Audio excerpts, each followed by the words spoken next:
Hello, class.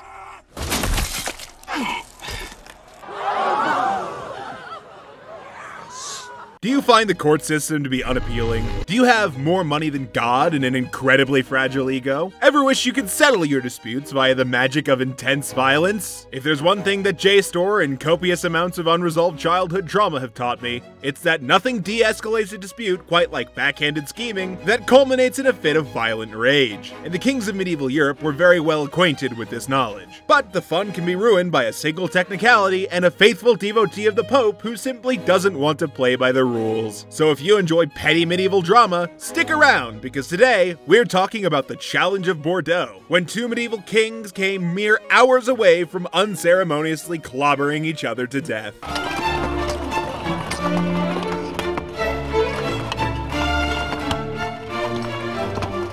Our story begins, yet again, with the curious going-ons of the Italians, this time in the early 1200s. Can't seem to get away from Italy. It just follows me, whatever story I try to cover. Anyway, the Catholic Church was in a bit of a tiff with a collection of small kingdoms in modern Germany known as the Holy Roman Empire. If you have even an inkling of historical knowledge, I'm sure you've heard of that all-too-common joke about how it was neither holy, nor Roman, nor an empire. But as much as you know that point didn't seem to reach the House of Hohenstaufen, because they genuinely believed they had the ability to appoint the Pope.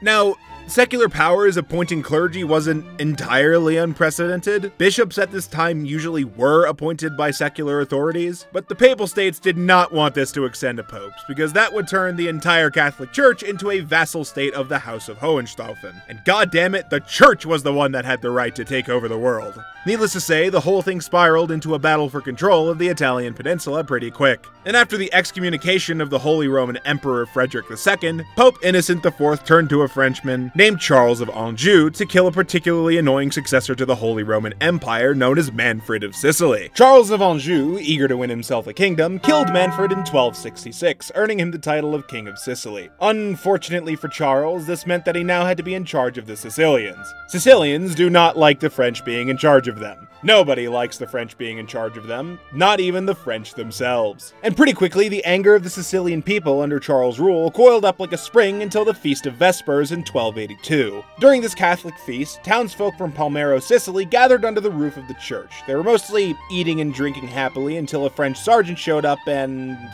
well, there are two somewhat conflicting descriptions of this event depending on which Sicilian town you ask. The first story is that this sergeant made some very unwanted advances on a married Sicilian woman, and her husband, rightfully, stabbed him 37 times in the chest. The second possibility is that a group of French soldiers led by the sergeant came up to the party and demanded to check the Sicilian women for weapons as a pretext to get their hands on them. A request that quickly led to a group riot at the festival, killing all the French troops involved. Both of these stories involve some kind of French soldier being incredibly creepy towards women, so we can reasonably assume that at least that part was true.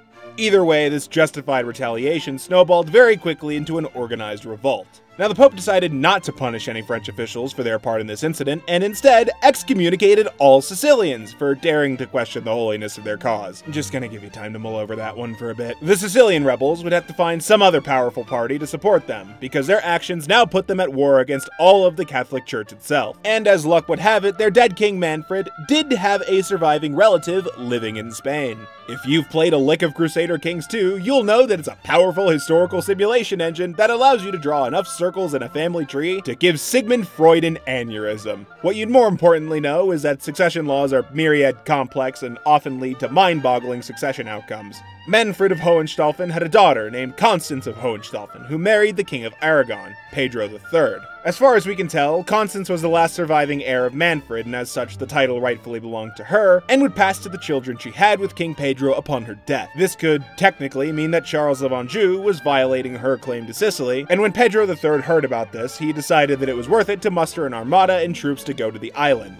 An armada he justified to the Pope as being raised to fight Saracens in North Africa. As bold a move as lying to the Pope is, it seemed to work. Pedro of Aragon successfully landed in Sicily in August of 1282, and though the Sicilian people were pretty cold to him initially, he managed to win their favor back after he promised to restore the Sicilian people all the rights they enjoyed under their old Norman rulers. If that wasn't enough to convince the Sicilians that Pedro and Constance had skin in the game, there was also the fact that Pedro III was excommunicated from the church and immediately had all his Spanish holdings dispossessed the moment Pope Martin IV found out about it. Yeah, this was another one of those quirks of medieval law. Pedro's grandfather had sworn fealty to the Papal States, which meant that technically Pope Martin did in fact have the right to do this. In any case, the rebellion quickly decided to crown Pedro and Constance the King and Queen of Sicily. Solid choice too. Charles of Anjou began sending counterattack ships to the island in an attempt to win Sicily back for himself, but Pedro was a surprisingly good naval commander and managed to thwart every single one of them. It became quickly apparent that Charles of Anjou was not going to win this war by conventional means. That's when he sent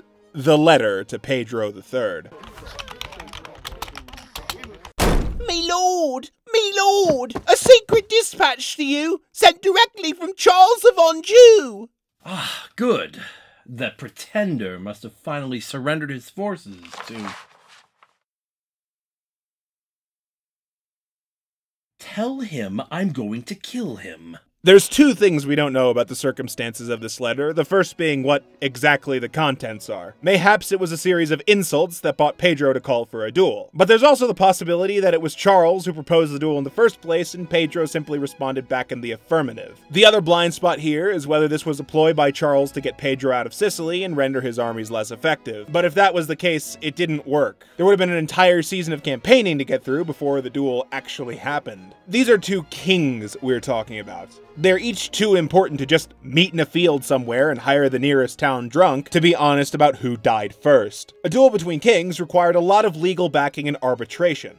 The argument over where the duel would happen was the first stumbling block. Charles of Anjou proposed locations that were all in France, not exactly neutral territory, and Pedro himself wasn't particularly keen on continuing this discussion by contributing locations that were all in Spain, so the two asked King Edward I of England to hold the duel in Bordeaux, a place that's also in France. I know that mentioning an English king and then a French place might be a little bit confusing here, but remember those quirks of medieval land titles? This is, yet again, one of those. Bordeaux was in the Duchy of Aquitaine, an entirely separate holding that the royal family of England acquired through marriage, in addition to the Duchy of Normandy that the English kings already had for some time. It all led to a weird situation where the kings of England were kind of also vassals of the French king, but only in these specific territories, and even then they were never all that keen to follow the orders of the French. Charles and Pedro considered this tense arrangement neutral enough, but unfortunately King Edward himself was not at all keen on having to officiate and rule on a fight, while also tied up in a separate war against Wales. He had far better things to do with his time and money, and this became important later. So we have our location, Bordeaux. It was quickly decided to have the fight on June 1st, 1283, to give the two kings time to prepare the 100 knights that both of them would have to bring to the fight with them. Yeah, this was not going to be a match of single combat. Pedro III was 42 years old, and Charles of Anjou was in a worse position at the age of 55, not to mention the fact that both of them were kings. When you get to be that old and rich, you get to have younger, poorer people die in your petty squabbles. Some things never fucking change. Anyway, the number 100 was settled on because Charles genuinely believed that Pedro couldn't afford to take that number of knights away from the war in Sicily, but Pedro knew he absolutely could.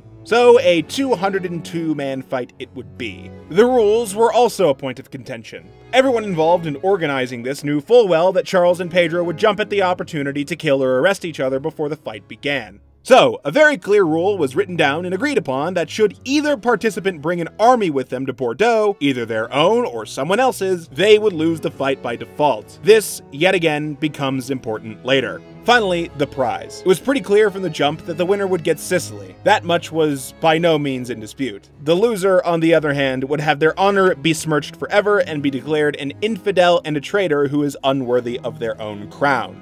The ambassadors to Charles and Pedro both agreed to these terms, and so the fight was on. Theoretically, anyway. There was still the war for Sicily going on, and though the rules of the fight stated no armies at Bordeaux, there was technically not anything preventing an army on the way to Bordeaux. Pedro III would try to exploit this little quirk of law. You see, to get to the duel, Charles of Anjou had to take a ship from the Papal States to a place in the south of France known as Provence. But if you remember, Pedro III still had the fleet that he rode into Sicily in the first place. His scheme was to position said fleet off the coast of Marseille to intercept and arrest Charles of Anjou, which would have been a safe bet given Charles's dismal naval record. However, for some reason, Pedro's son, Prince Alfonso, tipped off Charles' fleet about the scheme. I desperately tried to figure out why the Fresh Prince did this, and I could not for the life of me find an actual answer. In any case, Alfonso successfully thwarted the plan, and Charles delayed his voyage. This was only the beginning of the troubles that would plague the duel. Remember how King Edward thought this entire argument was stupid and not worth his time? Well, after stewing on this feeling for a bit, he decided at the last second to actually do something about it. The rule stipulated that Edward was well within his rights to assign someone else to officiate the fight in his stead, and he decided to use this to his advantage by appointing one of the knights in his French holdings, Jean de Grely, to be the judge. Edward's hope was that by assigning someone who was technically a French vassal to this position, Pedro would refuse the fight due to a lack of neutrality. Remember, Charles of Anjou was French as well. Bold strategy by Edward. We'll see how that situation shakes out later.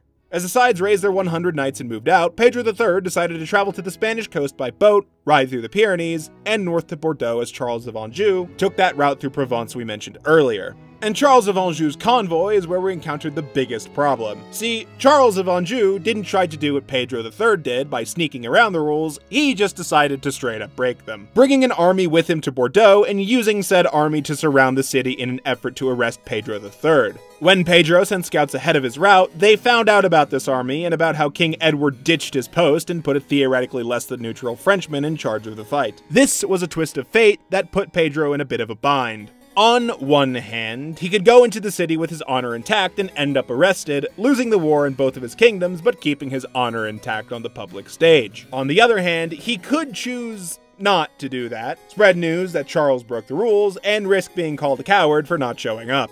At least, those were the two decisions that presented themselves at first. See, dear viewer, what I forgot to tell you was that, apparently, King Pedro III managed to get his hands on the water of life at some point, and unlocked a secret third option. There is a narrow way through.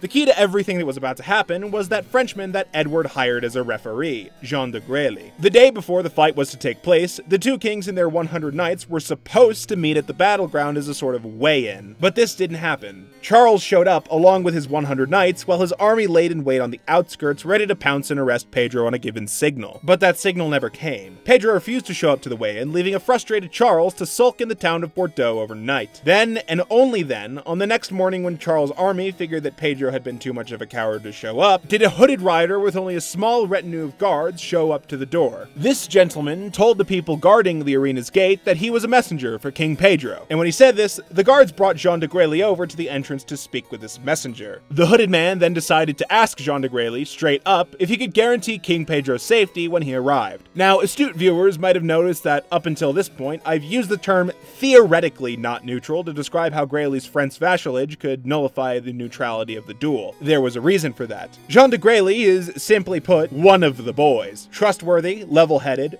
fiercely loyal to his friends, and willing to stick to his principles no matter what. More importantly, Pedro III and Jean de Grely had met in the past under very amicable circumstances. A little fact that Edward I didn't know when he appointed Jean to the position. So, Jean de Grely told the hooded rider straight up, "I cannot guarantee Pedro's safety." The hooded rider smiled, asking if Grely would recognize King Pedro if he saw his face. Jean de Grely said yes, and then the hooded rider pulled off his hood and revealed himself to be King Pedro the motherfucking third. Grely immediately tried to kiss the ring, and Pedro, being the absolute legend he is, said, "Fuck that, you and I are equals. We greet each other as friends today." And after that, the two of them hatched up a plan to keep Pedro safe and give Charles the comeuppance he deserved. Jean de Grely ended up recording in his annals two important facts that he would later publish and spread all throughout Western Europe. First, King Pedro III had shown up to the duel as promised, following, technically, all the rules set out for the fight. And second, Charles of Anjou broke the rules by bringing with him an army to Bordeaux, an army that failed to catch King Pedro, who rode back through the Pyrenees, back into Aragon, and took his ship back to Sicily to keep the war going against Charles' forces. This combination of facts painted Charles of Anjou as a wretched, dishonorable failure, undeserving of a crown, and this whole incident would serve to ruin him for the rest of his days. Unfortunately, those days were numbered for both Pedro and Charles. Yeah.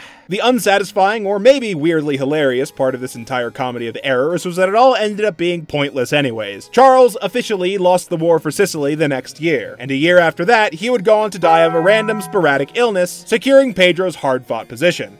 For about half a year before Pedro too ended up dying of a sporadic illness. The crown would then pass to his son, a lazy king who proved to be rather unfit to rule, and the crown of Sicily would end up becoming another piece on the board for which Aragonese dukes and lords desperately tried to claim inheritance. The last we'd hear from either Charles or Peter was that they ended up singing together in accord outside of the gates of Purgatory for thousands of years, at least according to Dante Alighieri's Purgatorio. And oh boy, if I had to sing outside the gates of heaven for thousands of years with my most bitter of rivals, I think I'd just willingly choose hell. So that's it then. All this build up to get to a duel that never actually got off the ground. Well, what's the thing about it that interests me then? I think the thing I like most about the story is just about how much of a historical Rube Goldberg machine it is. I mean, a Frenchman and Spaniard at war over Sicily because some Italians and Germans disagreed on who could appoint officials from a Roman church that had its foundations in a Middle Eastern religion going to English-controlled France to duke it out. If that's not a complete bingo card of nations, I don't know what is. It's a lovely little contrast to the narrative that the medieval mind was somehow insulated within its own community, never knowing what life just over the next hill was like. And medieval Europe is filled with stories like this. A North African and a Turk going to England in the 7th century to re-establish the church after Rome left. An Abbasid caliph working with Charlemagne's Jewish advisor to bring an entire elephant all the way from Baghdad in modern-day Iraq to Aachen in modern-day Germany as a diplomatic gift. And my personal favorite, an Islamic coin making its way all the way to the recently Christianized Vikings who remade them into a brooch that declared their faith in Christ in one language while accidentally writing the Islamic Declaration of Faith in Arabic because they copied the exact design. It's just a nice little reminder that though the world may have been big in the past, there were always people who traveled its vast surface, connected the cultures together, and got them into all kinds of utterly messy shenanigans. Thank you for sticking around to the end. If you're queer like me, happy Pride Month!